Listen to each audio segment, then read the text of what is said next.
How to add motion blur to text in CapCut PC. So if you want to add motion blur to text in your CapCut PC, then what you need to do is first you just need to simply open up your CapCut and then go with create project. Go and select your project. I've taken this one. Now I'll just simply go and add a text. Now once you've added the text, go and add some keyframes if you want to. Now once you have a keyframe, you just need simply select these two, right click on it and then go with create compound clip.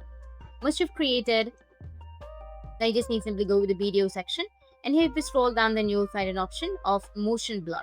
You need to go and enable this. Scroll down, here you need to turn the blur to 100 and then about 50 in blend. So wait for the motion blur to process 100% and you'll be done. That's how you can add motion blur to your text in your CapCut PC.